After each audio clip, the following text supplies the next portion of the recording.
ako. But thank you so much for making me part of this very, very special moment of your lives. Thank you so much for having me here tonight.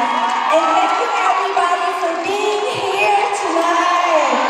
And this is really unprecedented. So congratulations, girls. We are so very proud of you. And wala akong masabi, talagang sobrang proud na proud kami sa inyo. Congratulations again to Sex